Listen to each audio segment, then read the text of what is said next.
Today we will take a walk to the town of Gatchina, which is located 42 kilometers from St. Petersburg. At the beginning of the 18th century, during the Great Northern War, the village of Gatchina was ceded to Russia after centuries-long territorial disputes with Sweden. In 1760, under the direction of Italian architect Antonio Rinaldi, construction of the Gatchina Palace began, the first owner of which was Grigory Orlov, a favorite of Catherine the Great. After the death of Grigory Orlov, the Empress bought the estate in Gatchina from his heirs and gave it to her son Paul I. Paul I knew the Gatchina estate from the time when it belonged to Grigory Orlov.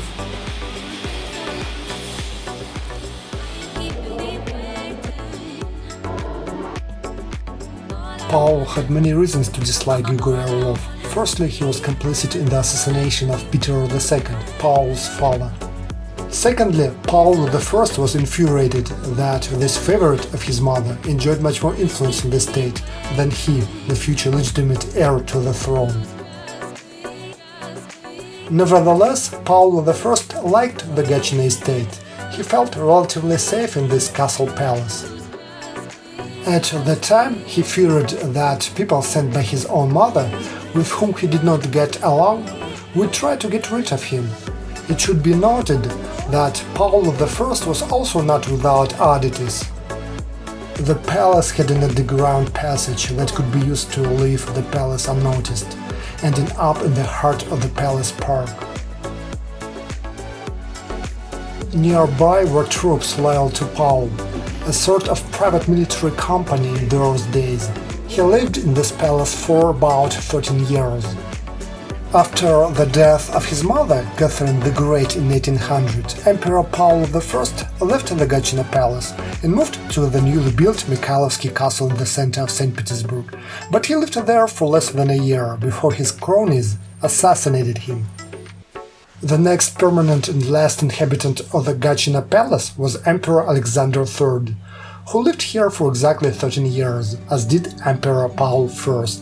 The childhood of the future Emperor Nicholas II also passed here. After the revolution, the Gatchina Palace became a museum. At first, the palace housed a huge number of unique works of art, some of which unfortunately were sold abroad by the young Soviet state. Many of the remaining works of art previously housed in Gatchina Palace were distributed among 24 museums of the former Soviet Union, including the Hermitage, the Russian Museum, the Tretyakov Gallery, etc. Nevertheless, until the outbreak of the Second World War, the Gatchina Palace in St. Petersburg continued to be one of the largest museums, but the Second World War caused severe damage to the collection. During the war, Gatchina Palace was occupied by the Germans, and unfortunately not all of the exhibits of the palace were evacuated. Some cultural and historical treasures were completely destroyed and taken to Germany. During the retreat of the Germans, the palace was very badly damaged by fire. Restoration work of the palace began only in 1976, and the first visitors appeared in the museum only in 1985. Restoration work on the Gatchina Palace continues to this day.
There is a large landscape park near the palace. In the park there is a system of lakes with picturesque islands and bridges.